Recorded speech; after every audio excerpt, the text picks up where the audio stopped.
أعوذ بالله من الشيطان الرجيم بسم الله الرحمن الرحيم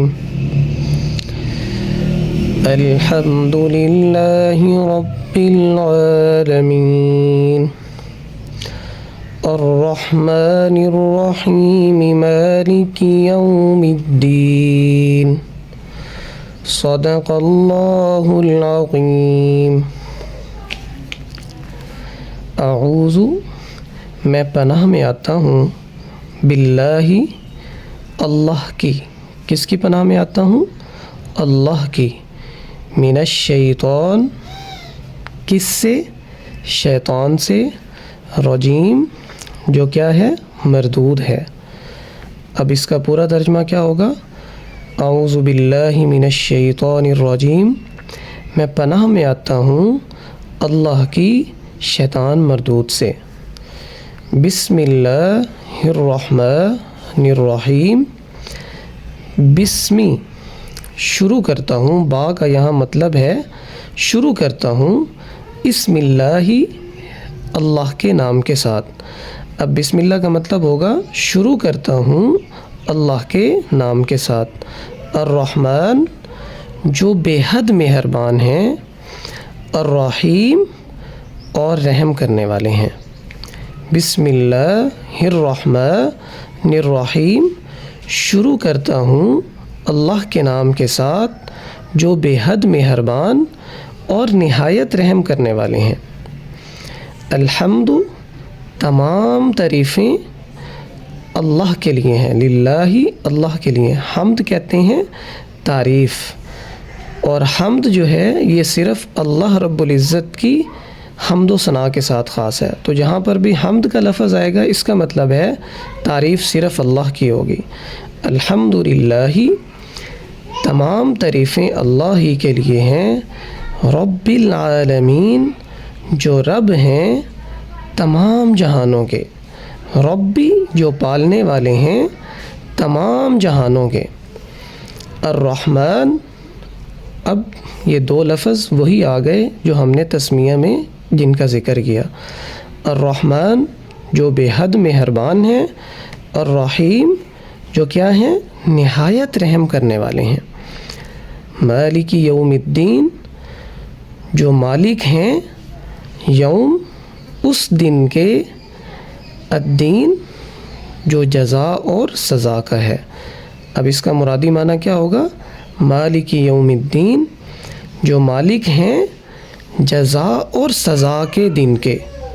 تو یہ ہو گیا ہمارا ترجمہ، اور اب ہم مختصر سی اس کی تفسیر کریں گے۔ اعوذ باللہ من الشیطان الرجیم کہ میں پناہ میں آتا ہوں اللہ کی شیطان مردود سے۔ اب اعوذ باللہ جو ہے یہ تلاوت کرنے سے پہلے پڑھنا ضروری ہے۔ اس کی مثال قرآن پاک میں اللہ رب العزت نے فرمایا سورۃ النحل میں، فَإِذَا قَرَأْتَ الْقُرْآنَ فَاسْتَعِذْ بِاللَّهِ مِنَ الشَّيْطَانِ الرَّجِيمِ کہ جب تم قرآن مجید کی تلاوت کرنے لگو تو شیطان مردود سے کیا مانگ لو؟ پناہ مانگ لو۔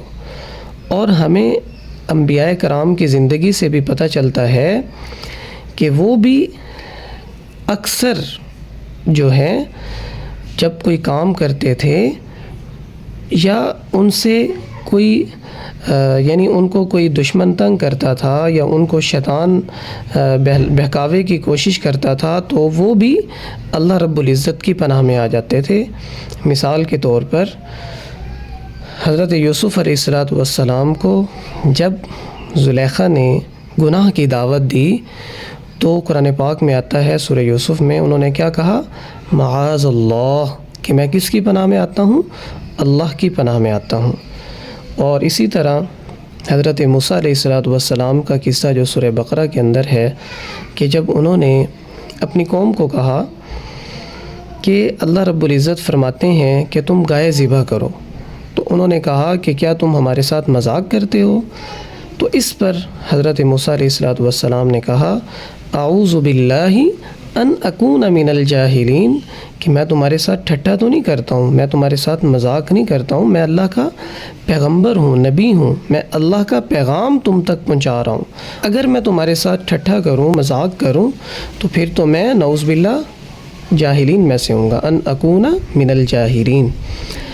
اور اسی طرح آپ صلی اللہ علیہ وسلم بھی جب حضرت حسن رضی اللہ تعالیٰ عنہ اور حضرت امام حسین رضی اللہ تعالیٰ عنہ پر جب دم کرتے تھے تو اس وقت بھی تعوذ پڑھا کرتے تھے، اور وہ تعوذ کیا تھا؟ اعیذکما بکلمات اللہ التامۃ من کل شیطان وہامۃ ومن کل عین لامۃ۔ اس کا مطلب کیا ہے کہ میں ان دونوں کو پناہ میں دیتا ہوں کلمات تامہ کے ساتھ، ہیں اللہ رب العزت کے کلمات کے ساتھ میں ان دونوں کو کیا دیتا ہوں؟ پناہ میں دیتا ہوں ہر قسم کے شیطان سے، من کل شیطان، ہر قسم کے شیطان سے، وہامتی، اور ہر قسم کے کیڑے سے، من کل عین لامتی، اور ہر ایسی آنکھ سے جو نظر لگانے والی ہو۔ تو یہ سنت بھی ہے کہ ہمیں بھی اپنے بچوں پر کیا ہے، اس تعوذ کا کیا کرنا چاہیے؟ پڑھنا چاہیے، اور اپنے بچوں کو بھی جو ہے اللہ کی پناہ میں دینا چاہیے۔ بہرحال قرآن مجید جو ہے یہ ایک عظیم نعمت ہے، ٹھیک ہے، اس کا پڑھنا، اس کو سمجھنا، یہ سب اللہ کا جو ہے بہت بڑا انعام ہے۔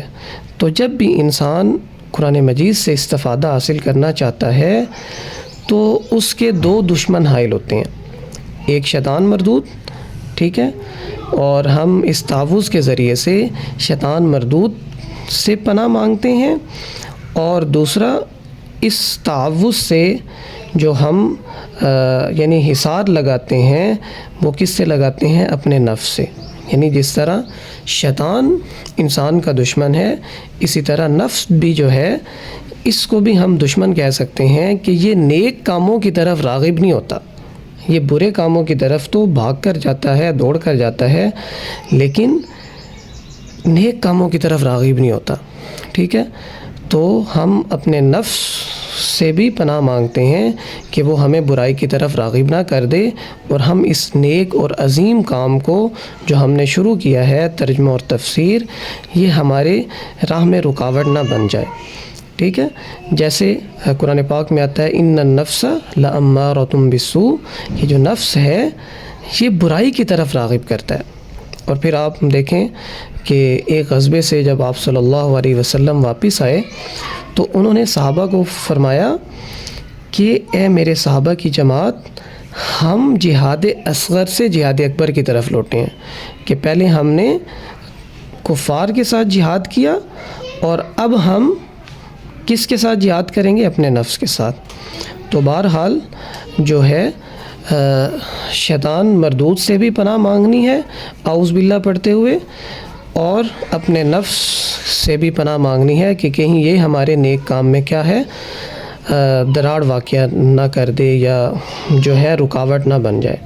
اور پھر ہم نے تلاوت کی بسم اللہ الرحمن الرحیم، اور پھر اس کو کہتے ہیں تسمیہ۔ اور تسمیہ جو ہے اس میں دو چیزیں ہیں، نمبر ایک اللہ پر ایمان، اور نمبر دو اللہ پر توکل ہیں۔ جب انسان بسم اللہ پڑھتا ہے کسی بھی نیک کام کے شروع کرنے سے پہلے، تو یہ دو چیزوں کا جو ہے دعویٰ کرتا ہے، ایک کیا کہ میں اللہ پر ایمان رکھتا ہوں، اور دوسرا میں اللہ پر توکل رکھتا ہوں۔ اور آپ غیر مسلموں کو دیکھیں کہ وہ بھی کوئی کام شروع کرتے ہیں تو جن کو انہوں نے معبود بنایا ہوا ہے، معبودان باطلہ، پہلے ان کا ذکر کرتے ہیں۔ جیسے جہالت کے زمانے میں مشرکین جو تھے، جب بھی وہ کوئی کام شروع کرتے تھے تو لات، منات، عزا، ان کا ذکر کرتے تھے۔ اور اسی طرح جو نوح علیہ السلام کی قوم تھی وہ بھی اپنے بتوں کا نام لیتے تھے، ود، یغوث، یعوق، نصر۔ اور اسی طرح عیسائی دیکھ لیں آج کل کے دور میں بھی کہ وہ کس کا نام لیتے ہیں؟ بیٹا، باپ، روح القدس، یعنی جبرائیل امین، جن کو انہوں نے معبود بنایا ہوا ہے۔ بہرحال قرات سے پہلے تعوذ پڑھنا اور تسمیہ پڑھنا یہ سنت ہے، اور پھر اس کے ذریعے سے انسان جو ہے وہ شیاطین سے کیا ہے پناہ میں آ جاتا ہے۔ اور اسی طرح ایک حدیث مبارکہ ہے جس میں آپ صلی اللہ علیہ وسلم نے فرمایا کہ جو شخص کوئی نیک کام شروع کرتا ہے اور اس سے پہلے بسم اللہ نہیں پڑھتا تو وہ اس کا جو کام ہے وہ ادھورا رہ جاتا ہے، ٹھیک ہے۔ تو اس لیے ہم نے اپنے کام کو مکمل کرنے کے لیے بسم اللہ بھی پڑھنا ہے۔ اور پھر بسم اللہ کے بعد یعنی یہ مختصر سی جو تفسیر ہے یہ بسم اللہ کی ہو گئی کہ ہم نے جو بھی کام شروع کرنا ہے اس سے پہلے بسم اللہ پڑھنی ہے۔ جیسے سورہ اعلیٰ میں بھی اللہ رب العزت فرماتے ہیں کہ وَذَكَرَ اسْمَ رَبِّهِ فَصَلَّى کہ دنیا اور آخرت میں کامیاب ہونے والا شخص کون ہے؟ جو صبح کے وقت سب سے پہلے اللہ کا نام بلند کرتا ہے، اللہ کے نام سے جو ہے وہ شروع کرتا ہے۔ اور اگر آپ پہلی وہی دیکھیں سورہ علق میں اقرأ بسم ربک الذی خلق، اللہ نے فرمایا کہ پڑھیں اپنے رب کے نام کے ساتھ۔ تو اس لیے جو بسم اللہ الرحمن الرحیم ہے یہ بھی تلاوت سے پہلے پڑھنا جو ہے یہ سنت ہے اور ضروری ہے کہ سب سے پہلے ہم تعوذ پڑھیں گے اور پھر جو ہے بسم اللہ الرحمن الرحیم پڑھیں گے۔ اب ہم آتے ہیں سورہ فاتحہ کی طرف جو ہم نے جو ہے تلاوت کی۔ تو اس کی سب سے پہلی آیت ہے الحمدللہ رب العالمین، تمام تعریفیں اللہ کے لیے ہیں۔ ہم نے اس کا ترجمہ کر لیا۔ حمد میں نے کہا کہ یہ اللہ رب العزت کے ساتھ خاص ہے کہ جب بھی حمد کا لفظ آئے گا تو تعریف اللہ کی ہوگی، ٹھیک ہے۔ جو رب ہے تمام جہانوں کا یعنی پالنے والا، اس نظام کو چلانے والا، جہانوں کو رزق دینے والا، جتنی بھی اس کے اندر مخلوقات ہیں وہ صرف اور صرف کون ہے؟ اللہ رب العزت ہیں۔ پھر آگے فرمایا الرحمن جو بے حد مہربان ہے۔ مفسرین فرماتے ہیں کہ رحمان جو ہے یہ دنیا میں انسانوں پر جو اللہ کی رحمت ہوتی ہے یہ دنیا کی رحمت کے ساتھ خاص ہے۔ مثال دے کر آپ کو سمجھاتا ہوں کہ ایک جنگ میں ایک عورت کا بچہ گم ہو گیا، تو وہ جو ہے نیم پاگل سی ہو کے پھر رہی تھی کہ اس کو جو بھی بچہ ملتا اس کو اٹھا کر سینے سے لگا لیتی اور کہتی کہ یہ میرا بچہ ہے۔ تو آپ صلی اللہ علیہ وسلم نے فرمایا کہ دیکھیں یہ عورت کیا اپنے بچے کو جہنم میں ڈال سکتی ہے، آگ میں ڈال سکتی ہے؟ صحابہ نے کہا کہ یا رسول اللہ صلی اللہ علیہ وسلم اس کو اپنے بچے سے اس قدر محبت ہے تو یہ اپنے بچے کو آگ میں نہیں ڈال سکتی۔ تو پھر آپ صلی اللہ علیہ وسلم نے فرمایا کہ اللہ رب العزت کو اپنے بندوں کے ساتھ اس سے بھی زیادہ محبت ہے، تو وہ کیسے اپنے بندوں کو آگ میں ڈالیں گے؟ تو اس لیے جو ہے اللہ رب العزت اپنے بندوں کو آگ میں نہیں ڈالنا چاہتے، اس لیے اللہ نے جو ہے 1,24,000 کم و بیش انبیاء بھیجے تاکہ انسان راہ راست پر آ جائیں۔ تو الرحمن اس رحمت کا تعلق جو ہے وہ دنیا کے ساتھ ہے۔ آگے ہے الرحیم، اس کا جو خاص تعلق ہے مفسرین فرماتے ہیں یہ آخرت کی رحمت کے ساتھ ہے جو صرف اور صرف مومنوں پر اللہ رب العزت فرمائیں گے۔ اور آگے ہم نے تیسری آیت پڑھی مالک یوم الدین، جو مالک ہے جزا کے دن کا، اور وہ جزا کا دن کون سا ہوگا؟ قیامت کا دن، ٹھیک ہے، جس دن اللہ رب العزت فرمائیں گے لمن الملک اليوم، مجھے بتاؤ کہ کون آج کے دن بادشاہ ہے؟ تو سب کہیں گے کہ اللہ ہے۔ پھر اللہ جو ہے ہم نے دنیا میں جو بھی اچھے کام کیے ہوں گے، برے کام کیے ہوں گے، اس کی جزا اور سزا دیں گے۔ جیسے سورہ زلزال میں اللہ رب العزت فرماتے ہیں کہ فَمَن يَعْمَلْ مِثْقَالَ ذَرَّةٍ خَيْرًا يَرَهُ، کہ ایک دن ایسا آئے گا کہ اللہ رب العزت جس نے ذرہ برابر بھی نیکی کی ہوگی اس کو اس کی جزا دیں گے، اور جس نے ذرہ برابر بھی برائی کی ہوگی اس کو کیا دیں گے؟ سزا دیں گے۔ تو یہ آج کا جو ہے ہمارا ترجمہ تھا، مختصر سا لفظی ترجمہ، اور پھر اس کے بعد مختصر سی تفسیر تھی۔ اللہ رب العزت سے دعا ہے کہ جو کچھ کہا مجھے بھی اس پر عمل کی توفیق دیں، آپ سب کو بھی عمل کی توفیق دیں۔ وما علینا الا البلاغ۔